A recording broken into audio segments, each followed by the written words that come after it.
ഓം ശാന്തി 14/3/2026 പ്രഭാതമുരളി മധുബൻ.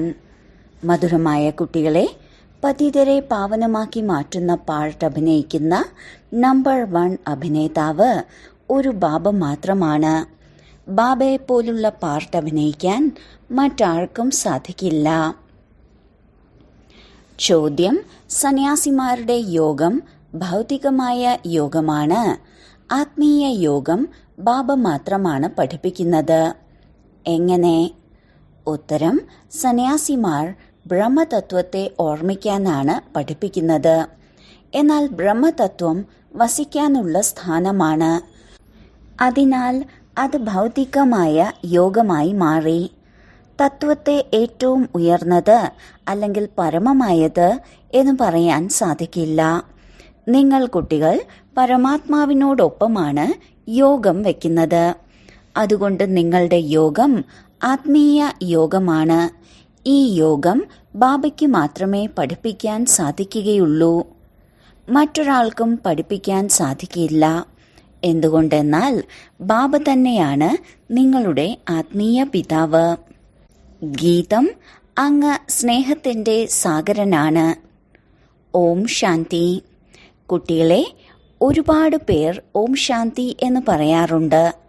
അർത്ഥം സ്വയം ആത്മാവിന്റെ പരിചയമാണ് നൽകുന്നത്. എന്നാൽ സ്വയം മനസ്സിലാക്കാൻ സാധിക്കുന്നില്ല. ഓം ശാന്തി എന്ന പദത്തിന് ധാരാളം അർത്ഥങ്ങൾ പറയാറുണ്ട്. ചിലർ പറയുന്നു ഓം എന്നാൽ ഭഗവാനാണ്. എന്നാൽ അല്ല, ആത്മാവാണ് ഓം ശാന്തി എന്ന് പറയുന്നത്. ആത്മാവായ എൻ്റെ സ്വധർമ്മം തന്നെ ശാന്തിയാണ്. അതുകൊണ്ടാണ് ഞാൻ ശാന്തസ്വരൂപമാണ് എന്ന് പറയുന്നത്. ഇതെന്റെ ശരീരമാണ്. ഇതിലൂടെയാണ് ഞാൻ കർമ്മം ചെയ്യുന്നത്. എത്ര സഹജമാണ്. അതേപോലെ ബാബയും പറയുന്നു ഓം ശാന്തി. എന്നാൽ ഞാൻ എല്ലാവരുടെയും പിതാവും ബീജരൂപനുമായത് കാരണം രചനയാകുന്ന കൽപ്പവൃക്ഷത്തിന്റെ ആദി മധ്യ അന്ത്യത്തെക്കുറിച്ച് അറിയുന്നു. എങ്ങനെയാണോ നിങ്ങൾക്ക് ഏതെങ്കിലും ജഡവൃക്ഷത്തിന്റെ ആദി മധ്യ അന്ത്യത്തെ അറിയാൻ സാധിക്കുന്നത്, അതിന്റെ ബീജം ജഡമാണല്ലോ. ബാബ മനസ്സിലാക്കി തരുന്നു, ഈ കൽപ്പവൃക്ഷത്തിന്റെ ആദി മധ്യ അന്ത്യത്തെ നിങ്ങൾക്കറിയാൻ സാധിക്കില്ല. എന്നാൽ എനിക്കറിയാം. എന്നെ പറയുന്നത് തന്നെ ജ്ഞാനത്തിന്റെ സാഗരം എന്നാണ്. ഞാൻ നിങ്ങൾ കുട്ടികൾക്ക് ആദി മധ്യ അന്ത്യത്തിന്റെ ജ്ഞാനം മനസ്സിലാക്കി തരുന്നു. നിങ്ങൾ ഈ ഡ്രാമയിലെ അഭിനേതാക്കളാണ്. ബാബ പറയുന്നു ഞാനും അഭിനേതാവാണ്. കുട്ടികളാണ് പറയുന്നത്, അല്ലയോ ബാബ, പതിത പാവന അഭിനേതാവായി വരൂ, വന്ന് പതിതരെ പാവനമാക്കി മാറ്റൂ എന്ന്. ഇപ്പോൾ ബാബ പറയുന്നു ഞാൻ അഭിനയിക്കുകയാണ്. എൻ്റെ പാർട്ട് ഈ സംഗമ സമയത്ത് മാത്രമാണ് ഉള്ളത്. അതും എനിക്ക് തൻ്റേതായ ശരീരമില്ല.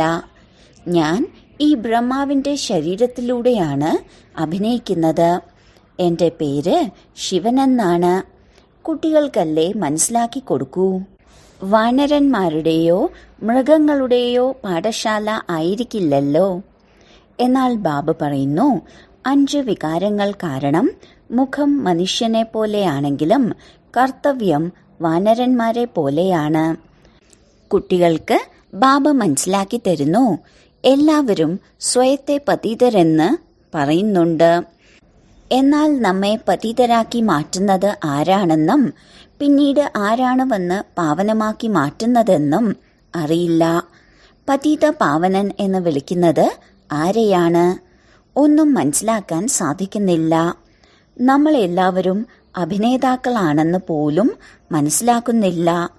ആത്മാക്കളായ നമ്മൾ ഈ ശരീരമാകുന്ന വസ്ത്രം ധാരണ ചെയ്ത് പാർട്ട് അഭിനയിക്കുന്നു. ആത്മാവ് പരംധാമത്തിൽ നിന്നാണ് വന്ന് പാർട്ട് അഭിനയിക്കുന്നത്. മുഴുവൻ കളിയും ഭാരതത്തിലാണ് നടക്കുന്നത്. പാവന ഭാരതത്തെ പതിതമാക്കി മാറ്റിയത് ആരാണ്? രാവണൻ. രാവണൻ ലങ്ക ഭരിച്ചിരുന്നു എന്ന മഹിമയുണ്ട്. ബാബ പരിധിയില്ലാത്തതിലേക്ക് കൊണ്ടുപോകുന്നു. അല്ലയോ കുട്ടികളെ, ഈ മുഴുവൻ സൃഷ്ടിയും പരിധിയില്ലാത്ത ഒരു ദ്വീപാണ്. അത് പരിധിയുള്ള ലങ്കയാണ്. ഈ പരിധിയില്ലാത്ത ദ്വീപിലാണ് രാവണന്റെ രാജ്യം ഉള്ളത്. ആദ്യം രാമരാജ്യമായിരുന്നു, ഇപ്പോൾ രാവണ രാജ്യമാണ്. കുട്ടികൾ പറയുന്നു, ബാബ, എവിടെയായിരുന്നു രാമരാജ്യം? ബാബ പറയുന്നു, കുട്ടികളെ, എല്ലാവരും ആഗ്രഹിക്കുന്ന രാമരാജ്യം ഈ ലോകത്തിൽ തന്നെ ആയിരുന്നല്ലോ. നിങ്ങൾ ഭാരതവാസികൾ ആദി സനാതന ദേവീദേവതാ ധർമ്മത്തിൽ ഉള്ളവരാണ്. മധുരമായ ഒരുപാട് കാലങ്ങൾക്ക് ശേഷം തിരികെ കിട്ടിയ ഓമന സന്താനങ്ങളെ, നിങ്ങളും ആദ്യം ഭാരതത്തിൽ തന്നെയായിരുന്നു ഉണ്ടായിരുന്നത്. നിങ്ങൾക്ക് സത്യുഗി രാജ്യം ആരാണ് നൽകിയത്? തീർച്ചയായും സ്വർഗം സ്ഥാപിച്ച പിതാവ് തന്നെയായിരിക്കും ഈ സമ്പത്ത് നൽകുക. ബാബ മനസ്സിലാക്കി തരുന്നു, എത്ര പേരാണ് മറ്റു ധർമ്മങ്ങളിലേക്ക് മാറിയിരിക്കുന്നത്. മുസ്ലിങ്ങളുടെ രാജ്യമുണ്ടായിരുന്നപ്പോൾ അനേകരെ മുസ്ലിങ്ങളാക്കി മാറ്റി. ക്രിസ്ത്യാനികളുടെ രാജ്യമുണ്ടായിരുന്നപ്പോൾ അനേകരെ ക്രിസ്ത്യാനികളാക്കി മാറ്റി. ബുദ്ധമതത്തിലുള്ളവരുടെ രാജ്യമല്ലായിരുന്നിട്ടു പോലും അനേകരെ ബുദ്ധമതത്തിലേക്കും മാറ്റി. എല്ലാവരെയും അവനവന്റെ ധർമ്മത്തിലേക്ക് പരിവർത്തനപ്പെടുത്തി. ആദി സനാതന ധർമ്മത്തിന് പ്രായലോപം സംഭവിക്കുമ്പോഴാണ് വീണ്ടും ആ ധർമ്മത്തിന്റെ സ്ഥാപന ഉണ്ടാകുന്നത്. അതിനാൽ ബാബ നിങ്ങൾ എല്ലാ ഭാരതവാസികളോടും പറയുന്നു, മധുരമായ കുട്ടികളെ, നിങ്ങളെല്ലാവരും ആദി സനാതന ദേവീ ദേവതാ ധർമ്മത്തിൽ ഉള്ളവരായിരുന്നു. നിങ്ങൾ 84 ജന്മങ്ങൾ എടുത്തിരുന്നു. ബ്രാഹ്മണർ, ദേവത, ക്ഷത്രിയർ എന്നീ വർണ്ണങ്ങളിലേക്ക് വന്നു. ഇപ്പോൾ ദേവതാ ധർമ്മത്തിലേക്ക് പോകാൻ വേണ്ടി ബ്രാഹ്മണ വർണ്ണത്തിലേക്ക് വന്നിരിക്കുകയാണ്. ബ്രാഹ്മണ ദേവതായ നമഃ എന്ന മഹിമയുണ്ട്. ആദ്യം ബ്രാഹ്മണരുടെ പേരാണ് പറയുന്നത്.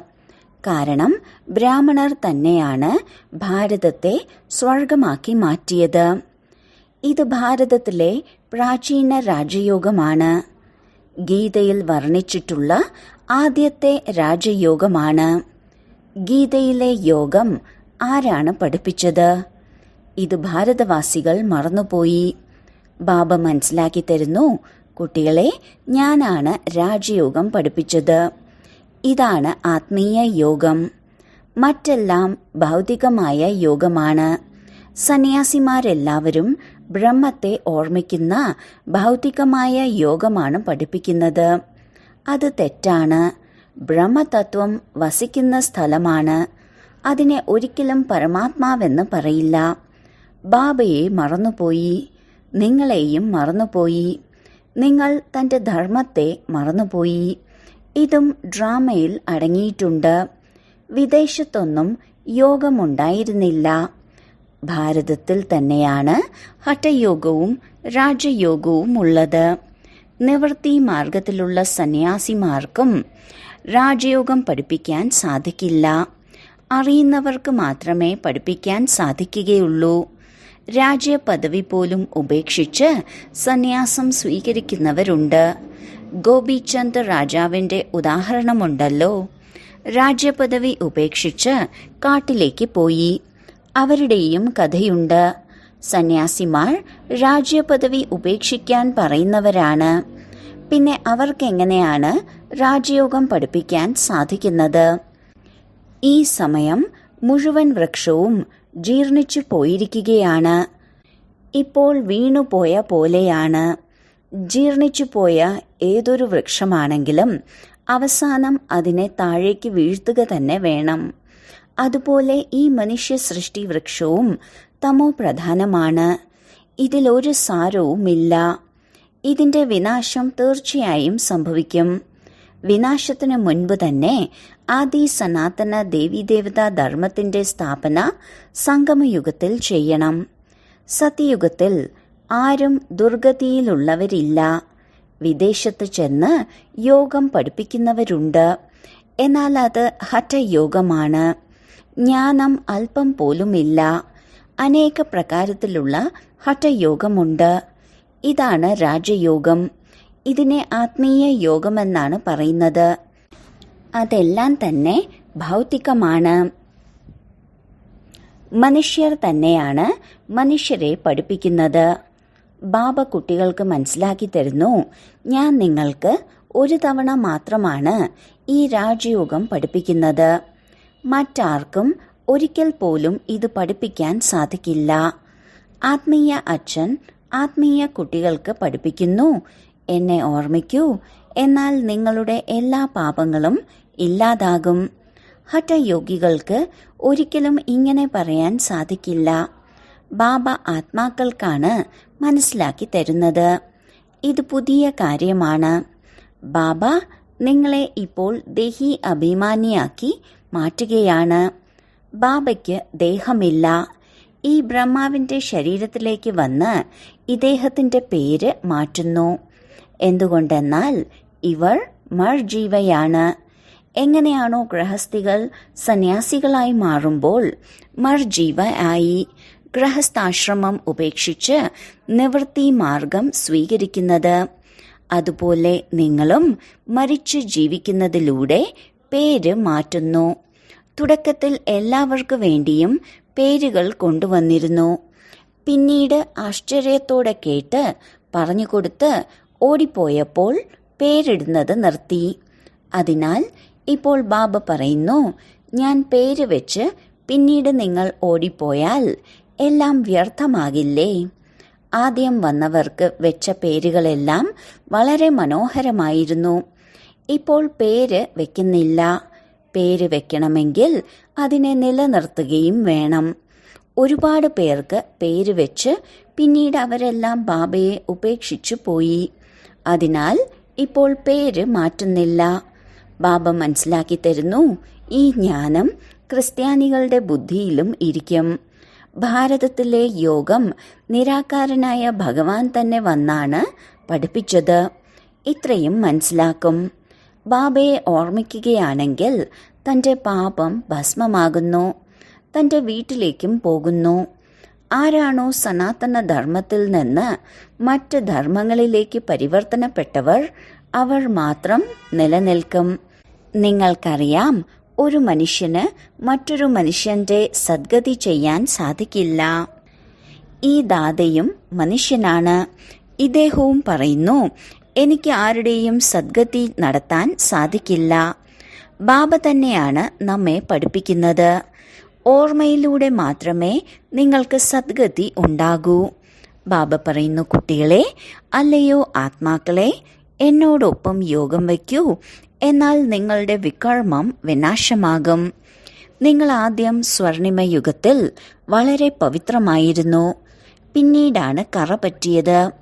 ആദ്യം 24 കാരറ്റ് സ്വർണമായിരുന്ന ദേവീദേവതകൾ ഇപ്പോൾ കലിയുഗത്തിൽ വന്നെത്തി. ഈ യോഗം കൽപ്പകൽപ്പം നിങ്ങൾക്ക് പഠിക്കേണ്ടതായി വരുന്നു. നിങ്ങൾക്കറിയാം, ചിലർക്ക് പൂർണ്ണമായും അറിയാം, ചിലർ കുറച്ചു മാത്രമേ അറിയുന്നുള്ളൂ. ചിലർ ഇവിടെ എന്താണ് പഠിപ്പിക്കുന്നതെന്ന് അറിയാൻ വേണ്ടി മാത്രം വരുന്നവരുമുണ്ട്. ബ്രഹ്മകുമാർ കുമാരിമാർ ധാരാളം കുട്ടികളുണ്ട്.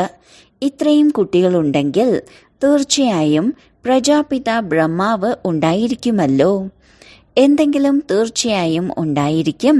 അവരോട് സത്യാവസ്ഥ എന്താണെന്ന് ചോദിക്കാം എന്ന് മറ്റുള്ളവർ ചിന്തിക്കും. നിങ്ങൾക്ക് പ്രജാപിത ബ്രഹ്മാവിൽ നിന്ന് എന്താണ് ലഭിക്കുന്നത് ചോദിക്കണമല്ലോ. എന്നാൽ ഇതിനുള്ള ബുദ്ധി പോലും ആർക്കും ഇല്ല. പ്രത്യേകിച്ച് ഭാരതത്തെക്കുറിച്ചാണ് പറയുന്നത്. കല്ല് ബുദ്ധികൾ തന്നെയാണ് പവിഴ ബുദ്ധികളായി മാറുന്നതെന്ന മഹിമയുണ്ട്. പവിഴ ബുദ്ധികൾ തന്നെയാണ് കല്ല് ബുദ്ധികളായും മാറുന്നത്. സത്യത്രേതായുഗത്തിൽ പവിഴ ബുദ്ധികൾ സ്വർണിമ യുഗത്തിലായിരുന്നു. പിന്നീടാണ് രജതയുഗത്തിൽ 2 കല കുറഞ്ഞത്. അതുകൊണ്ടാണ് ചന്ദ്രവംശികളെന്ന് പേര് വന്നത്. കാരണം തോറ്റുപോയി. ഇതും പാഠശാലയാണ്. 33 മാർക്കിൽ നിന്ന് താഴേക്ക് വരുന്നവർ തോറ്റുപോകുന്നു. രാമന്റെയും സീതയുടെയും കുലം സമ്പൂർണമല്ലാത്തത് കാരണം അവർക്ക് സൂര്യവംശികളായി മാറാൻ സാധിക്കില്ല. ആരെങ്കിലുമൊക്കെ തോൽക്കണമല്ലോ, കാരണം പരീക്ഷ വളരെ വലുതാണ്. മുമ്പെല്ലാം ഗവൺമെന്റിന്റെ ICS പരീക്ഷ വളരെ വലുതാണ്. എല്ലാവർക്കും പഠിക്കാൻ സാധിച്ചിരുന്നില്ല. ഇവിടെയും കോടിയിൽ ചിലരാണ് വരുന്നത്. സൂര്യവംശി മഹാരാജ മഹാറാണിയായി മാറണമെന്ന് ആഗ്രഹിച്ചാലും വളരെ വലിയ പ്രയത്നമുണ്ട്. മമ്മയും ബാബയും ശ്രീമതമനുസരിച്ച് പഠിക്കുന്നു. അവർ ആദ്യത്തെ നമ്പറിൽ പഠിക്കുന്നു. ആരാണോ മാതാപിതാവിനെ അനുകരിക്കുന്നവർ അവർ സിംഹാസനത്തിലിരിക്കും. സൂര്യവംശികൾ 8 കുലത്തിലാണ് രാജ്യം ഭരിക്കുന്നത്. എഡ്വേർഡ് ഫസ്റ്റ്, സെക്കൻഡ് എന്നൊക്കെ പറയുന്നത് പോലെ നിങ്ങൾക്ക് ഈ ക്രിസ്ത്യാനികളുമായി ഒരുപാട് ബന്ധമുണ്ട്. ഭാരതത്തിൽ സത്യുഗി സമയത്ത് എത്ര അളവറ്റ ധനമുണ്ടായിരുന്നു. സത്യുഗത്തെ സംബന്ധിച്ച് ഇവിടെ ഒന്നും തന്നെ ഇല്ല. സത്യുഗത്തിൽ എല്ലാ ഖനികളും നിറഞ്ഞിരിക്കും. ഇപ്പോൾ ഓരോ വസ്തുവിന്റെ ഖനികളും കാലിയായിരിക്കുകയാണ്. പിന്നീട് വീണ്ടും ചക്രം ആവർത്തിക്കുമ്പോൾ എല്ലാ ഖനികളും നിറയും. മധുരമധുരമായ കുട്ടികളെ, നിങ്ങളിപ്പോൾ രാവണന് മേൽ വിജയം പ്രാപ്തമാക്കി രാജ്യഭാഗ്യം എടുക്കുകയാണ്. പിന്നീട് പകുതി കൽപ്പത്തിനു ശേഷം ഈ രാവണൻ വന്നാൽ വീണ്ടും നിങ്ങൾക്ക് രാജ്യഭാഗ്യം നഷ്ടപ്പെടും. ഇപ്പോൾ ഭാരതവാസികളാകുന്ന നിങ്ങൾ കക്കയ്ക്ക് സമാനമായി മാറിയിരിക്കുകയാണ്. ഞാൻ നിങ്ങളെ വജ്രതുല്യമാക്കി മാറ്റിയതാണ്. രാവണൻ നിങ്ങളെ വീണ്ടും കക്കയ്ക്ക് സമാനമാക്കി മാറ്റി. ഈ രാവണൻ എപ്പോഴാണ് വന്നത് എന്ന് മനസ്സിലാക്കുന്നില്ല. നമ്മൾ എന്തിനാണ് രാവണനെ കത്തിക്കുന്നത്? ഇത് പരമ്പരയായി തുടർന്നുകൊണ്ടേയിരിക്കുന്നു എന്നാണ് മനസ്സിലാക്കുന്നത്. ബാബ പറയുന്നു, പകുതി കൽപ്പത്തിനു ശേഷമാണ് ഈ രാവണ രാജ്യം ആരംഭിക്കുന്നത്. വികാരികളായത് കാരണം സ്വയം ദേവി ദേവത എന്നു പറയാൻ സാധിക്കില്ല. വാസ്തവത്തിൽ നിങ്ങൾ ദേവി ദേവതാ ധർമ്മത്തിൽ ഉള്ളവരായിരുന്നു. നിങ്ങൾ അനുഭവിച്ചത്രയും സുഖം മറ്റൊരാൾക്കും അനുഭവിക്കാൻ സാധിക്കില്ല. ഏറ്റവും കൂടുതൽ ദരിദ്രരായി മാറിയതും നിങ്ങൾ തന്നെയാണ്. മറ്റ് ധർമ്മങ്ങളിലുള്ളവർ പിന്നീടാണ് അഭിവൃദ്ധി പ്രാപിക്കുന്നത്. ക്രിസ്തു വന്നപ്പോൾ ആദ്യം വളരെ കുറച്ചുപേർ മാത്രമേ ഉണ്ടായിരുന്നുള്ളൂ. ഒരുപാട് അഭിവൃദ്ധി ഉണ്ടായാൽ മാത്രമേ രാജ്യം ഭരിക്കാൻ സാധിക്കുകയുള്ളൂ. നിങ്ങൾക്കാണ് ആദ്യം രാജ്യം ലഭിക്കുന്നത്. ഇതെല്ലാം ജ്ഞാനത്തിന്റെ കാര്യങ്ങളാണ്. ബാബ പറയുന്നു, അല്ലയോ ആത്മാക്കളെ, അച്ഛനായ എന്നെ ഓർമ്മിക്കൂ. പകുതി കൽപ്പം നിങ്ങൾ ദേഹാഭിമാനികളായിരുന്നു. ഇപ്പോൾ ദേഹി അഭിമാനികളായി മാറൂ. ഇടയ്ക്കിടെ നിങ്ങളിത് മറന്നുപോകുന്നു. കാരണം പകുതി കൽപ്പത്തിന്റെ കറ പുരണ്ടിട്ടുണ്ട്.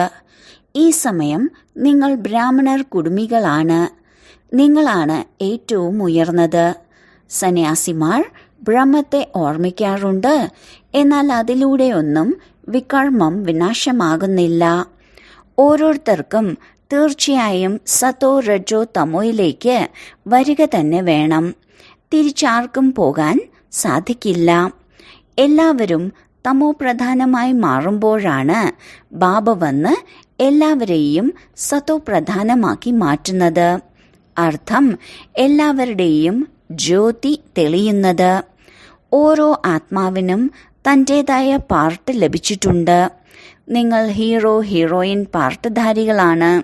നിങ്ങൾ ഭാരതവാസികൾ വളരെ ഉയർന്നതാണ്. നിങ്ങൾ തന്നെയാണ് രാജ്യം നേടുകയും നഷ്ടപ്പെടുത്തുകയും ചെയ്യുന്നത്. മറ്റാരും രാജ്യം നേടുന്നില്ല. മറ്റെല്ലാവരും ബാഹുബലത്തിലൂടെയാണ് രാജ്യം നേടുന്നത്. ബാബ മനസ്സിലാക്കി തരുന്നു, ആദ്യം വിശ്വത്തിന്റെ അധികാരികളായിരുന്നവർ മാത്രമേ ഇപ്പോഴും ആയിത്തീരൂ. അതിനാൽ സത്യമായ രാജയോഗം ബാബയ്ക്കല്ലാതെ മറ്റാർക്കും പഠിപ്പിക്കാൻ സാധിക്കില്ല. ലോകത്തിൽ പഠിപ്പിക്കുന്നതെല്ലാം യഥാർത്ഥമല്ലാത്ത യോഗമാണ്. അതിലൂടെയൊന്നും ആർക്കും തിരിച്ചു പോകാൻ സാധിക്കില്ല. ഇപ്പോൾ അന്തിമമാണ്. എല്ലാവരും ഇപ്പോൾ ദുഃഖത്തിൽ നിന്നും മുക്തമാകുന്നു. പിന്നീട് നമ്പർ വൈസായി വീണ്ടും വരണം. ആദ്യം സുഖം അനുഭവിക്കണം, പിന്നീട് ദുഃഖവും അനുഭവിക്കണം. ഇതെല്ലാം മനസ്സിലാക്കേണ്ട കാര്യമാണ്. കൈകൾ കൊണ്ട് കർമ്മം ചെയ്യുമ്പോഴും ഹൃദയം കൊണ്ട് ബാബയെ ഓർമ്മിക്കണം എന്ന് പറയാറുണ്ട്. കർമ്മം ചെയ്തുകൊണ്ടിരിക്കൂ, എന്നാൽ ബുദ്ധിയോഗം ബാബയോടൊപ്പമായിരിക്കണം. നിങ്ങൾ ആത്മാക്കൾ ഒരു പ്രിയതമനാകുന്ന ബാബയുടെ പ്രിയതമകളാണ്. ഇപ്പോൾ പ്രിയതമനാകുന്ന ബാബ വന്നിരിക്കുകയാണ്. എല്ലാ ആത്മാക്കളെയും, അതായത് സജിനിമാരെ പുഷ്പമാക്കി കൂടെ കൊണ്ടുപോകും. പരിധിയില്ലാത്ത പ്രിയതമനും പരിധിയില്ലാത്ത പ്രിയതമകളുമാണ്. പറയുന്നു, ഞാൻ എല്ലാവരെയും കൊണ്ടുപോകുന്നു. പിന്നീട് നമ്പർ വൈസ് പുരുഷാർത്ഥമനുസരിച്ച് പദവി പ്രാപ്തമാക്കും. ഗൃഹസ്ഥ വ്യവഹാരത്തിലിരുന്നു കൊണ്ട് കുട്ടികളെ സംരക്ഷിക്കൂ. അല്ലയോ ആത്മാവേ, നിങ്ങളുടെ ഹൃദയം ബാബയിലായിരിക്കണം. ഓർമ്മയുടെ ഈ അഭ്യാസം മാത്രം ചെയ്തുകൊണ്ടിരിക്കൂ. കുട്ടികൾക്കറിയാം, ഇപ്പോൾ നമ്മൾ ബാബയെ ഓർമ്മിക്കുന്നതിലൂടെ സ്വർഗവാസികളായി മാറുകയാണ്. വിദ്യാർത്ഥികൾക്ക് വളരെയധികം സന്തോഷത്തിൽ കഴിയണം. ഇത് വളരെ സഹജമാണ്. ഡ്രാമയനുസരിച്ച് എല്ലാവർക്കും വഴി പറഞ്ഞു കൊടുക്കണം. ആരോടും തർക്കിക്കാൻ പോകേണ്ട ആവശ്യമില്ല. ഇപ്പോൾ നിങ്ങളുടെ ബുദ്ധിയിൽ മുഴുവൻ ജ്ഞാനവും വന്നു കഴിഞ്ഞു. മനുഷ്യർ അസുഖത്തിൽ നിന്ന് മുക്തമാകുമ്പോൾ ആശംസകൾ നൽകാറുണ്ട്. ഇവിടെ മുഴുവൻ ലോകവും രോഗിയാണ്. അല്പസമയത്തിനുള്ളിൽ ജയ ജയ ആരവമുണ്ടാകും. ശരി, വളരെ കാലത്തെ വേർപാടിന് ശേഷം തിരികെ കിട്ടിയ മധുരമധുരമായ കുട്ടികൾക്ക് മാതാവും പിതാവുമായ ബാബ്ദാദയുടെ സ്നേഹസ്മരണകളും സുപ്രഭാതവും. ആത്മീയ അച്ഛന്റെ ആത്മീയ കുട്ടികൾക്ക് നമസ്കാരം. ധാരണയ്ക്കുള്ള മുഖ്യ സാരം: 1. സത്യം സത്യമായ പ്രിയതമകളായി മാറി കൈകൾ കൊണ്ട് കർമ്മം ചെയ്തുകൊണ്ടും ബുദ്ധി കൊണ്ട് പ്രിയതമനെ ഓർമ്മിക്കാനുള്ള അഭ്യാസം ചെയ്യണം. ബാബയുടെ ഓർമ്മയിലൂടെ നമ്മൾ സ്വർഗവാസിയായി മാറുകയാണ് എന്ന സന്തോഷത്തിലിരിക്കണം. 2. സൂര്യവംശി കുലത്തിൽ സിംഹാസനധാരികളായി മാറണമെങ്കിൽ മാതാവിനെയും പിതാവിനെയും പൂർണ്ണമായും ഫോളോ ചെയ്യൂ. ബാബയ്ക്ക് സമാനം നോളജ്ഫുള്ളായി മാറി എല്ലാവർക്കും വഴി പറഞ്ഞു കൊടുക്കണം. വരദാനം: കിരീടവും തിലകവും ധാരണ ചെയ്ത് ബാബ്ദാദയുടെ സഹായിയാകുന്ന ഹൃദയസിംഹാസനധാരിയായി ഭവിക്കട്ടെ. ആരെങ്കിലും സിംഹാസനത്തിലിരിക്കുകയാണെങ്കിൽ കിരീടവും തിലകവുമാണ് അവരുടെ അടയാളം. ഇങ്ങനെ ആരാണോ ഹൃദയസിംഹാസനധാരി, അവരുടെ മസ്തകത്തിൽ സദാ അവിനാശി ആത്മാവിന്റെ സ്ഥിതിയുടെ തിലകം ദൂരെ നിന്ന് തന്നെ തിളങ്ങുന്നതായി കാണപ്പെടുന്നു. സർവാത്മാക്കളുടെയും മംഗളത്തിന്റെ ശുഭഭാവന അവരുടെ നയനങ്ങളിലൂടെ അഥവാ മുഖത്തിലൂടെ കാണപ്പെടുന്നു. അവരുടെ ഓരോ സങ്കല്പവും വചനവും കർമ്മവും ബാബയ്ക്ക് സമാനമാകുന്നു. സ്ലോഗൻ: സരളമായ ഓർമ്മയ്ക്കായി സരളതയുടെ ഗുണം ധാരണ ചെയ്യൂ. സംസ്കാരങ്ങളെ സരളമാക്കൂ. അവ്യക്ത സൂചന: നിശ്ചയത്തിന്റെ അടിത്തറ ശക്തമാക്കി സദാ നിർഭയവും നിശ്ചിന്തരുമായിരിക്കൂ. വിജയിയാകുന്നതിനുള്ള അടിത്തറയാണ് നിശ്ചയം. അടിത്തറ അഥവാ പക്കയാണെങ്കിൽ കെട്ടിടം ഇളകുകയില്ല, നിശ്ചിന്തമായിരിക്കുന്നു. എന്നാൽ കേവലം ബാബയിൽ നിശ്ചയമല്ല, അവനവനിൽ നിശ്ചയവും ഡ്രാമയിൽ നിശ്ചയവും. ആഹാ ഡ്രാമ, ആഹാ. അഥവാ ഡ്രാമയിൽ നിശ്ചയമുണ്ടെങ്കിൽ അമംഗളത്തിന്റെ കാര്യവും മംഗളമായി മാറും. ഓം ശാന്തി.